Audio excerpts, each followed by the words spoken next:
Hello guys, welcome back to Mallu cricket world.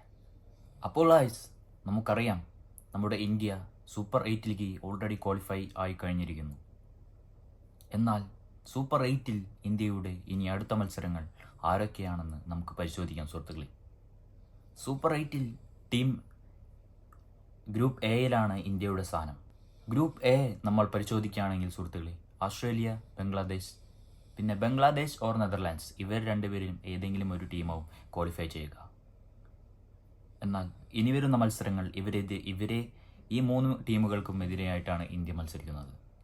കുറച്ച് കടുത്തമായ പോരാട്ടമാണ്, എന്നാൽ നമുക്ക് പരിശോധിക്കാം. അപ്പോൾ ഇന്ത്യയുടെ ആദ്യ മത്സരം വരുന്നത് ജൂൺ 20-നാണ്. അഫ്ഗാനിസ്ഥാനാണ് ഇന്ത്യയുടെ എതിരാളി. അത് കെന്നിങ്ടൺ ഓവലിൽ വെച്ചാണ് ആ മത്സരം നടക്കുന്നത്.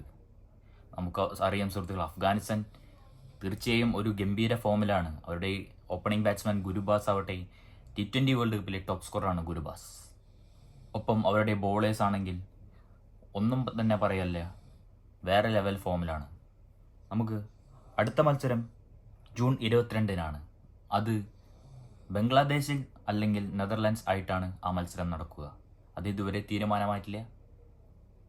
അത് കഴിഞ്ഞാലാണ് സൂപ്പർ 8ലെ ഇന്ത്യയുടെ അവസാനത്തെ പോരാട്ടം. അത് ഓസ്ട്രേലിയ. നമുക്കറിയാം സുഹൃത്തുക്കളെ, ഈ കഴിഞ്ഞ വേൾഡ് കപ്പിൽ ഇന്ത്യയെ മുട്ടുമടക്കി കപ്പ് ചാമ്പ്യൻസ് ആയ ടീമാണ് ഓസ്ട്രേലിയ. ഓസ്ട്രേലിയ ആയിട്ടാണ് ഇന്ത്യയുടെ സൂപ്പർ 8 പോരാട്ടം നടക്കുന്നത്. ഓസ്ട്രേലിയയും നല്ലൊരു മികച്ചൊരു ഫോമിലാണ്. അപ്പോൾ ആ മത്സരം നടക്കുന്നത് ജൂൺ 24-നാണ്. ഡാരൻ സാമി ഇൻ്റർനാഷണൽ ക്രിക്കറ്റ് സ്റ്റേഡിയത്തിലാണ് ആ മത്സരം നടക്കുന്നത്. സോ ഇങ്ങനെയാണ് ഇന്ത്യയുടെ സൂപ്പർ 8 ഫിക്സേഴ്സ്. സോ നമുക്ക് മത്സരങ്ങൾക്കായി കാത്തിരിക്കാം സുഹൃത്തുക്കളെ. സോ ഇതുപോലെയുള്ള വീഡിയോകൾക്ക് ഫോളോ ചെയ്യുക, സബ്സ്ക്രൈബ് ചെയ്യുക മല്ലു ക്രിക്കറ്റ് വേൾഡ്.